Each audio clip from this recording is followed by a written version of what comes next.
नवी मुंबई व रायगड जिल्ह्यातील ताज्या बातम्या आणि घडामोडींसाठी सबस्क्राईब करा वादळवारा लाईव्ह चॅनल आणि दाबा बेल आयकॉन।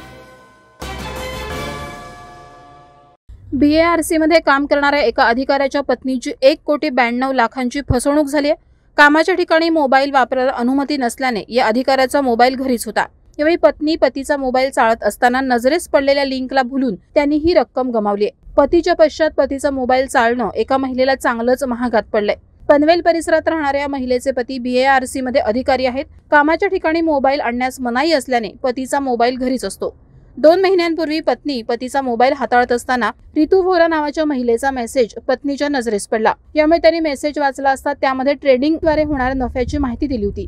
त्यावर विश्वास ठेवून महिलेने 60 लाख रुपये गुंतवले। त्यामधून 12 लाखांचा नफा झाल्याचं त्यांना सांगण्यात आलं। यामुळे आपला फायदा होत असल्याचं समजून त्यांनी 2 महिन्यात टप्प्याटप्प्याने तब्बल 1,92,00,000 रुपये संबंधितांच्या खात्यावर जमा केले होते। इंदिरा सिक्युरिटी या मोबाईल ॲप्लिकेशनद्वारे त्यांच्याकडून ही रक्कम घेण्यात आली होती, परंतु 2 महिने त्यांना आपली फसवणूक झाल्याचं लक्षात आलं नव्हतं। दरम्यान 2 फेब्रुवारीला तेलंगणा येथे फसवणूक झाल्याची तक्रार एका व्यक्तीने केली होती। त्यामध्ये गुन्हा दाखल झाल्यानंतर पोलिसांकडून तपास सुरू असताना गुन्हेगारांच्या खात्यावर या महिलेची देखील मोठी रक्कम असल्याचं दिसून आलं। यामुळे पोलिसांनी त्यांच्याशी संपर्क साधला असता फसवणूक झाल्याची जाणीव त्यांना झाली। वादळवारा लाईव्ह साठी न्यूज ब्युरो पनवेल। नवी मुंबई व रायगड जिल्ह्यातील ताज्या बातम्या आणि घडामोडींसाठी सबस्क्राईब करा वादळवारा लाईव्ह चॅनल आणि दाबा बेल आयकॉन।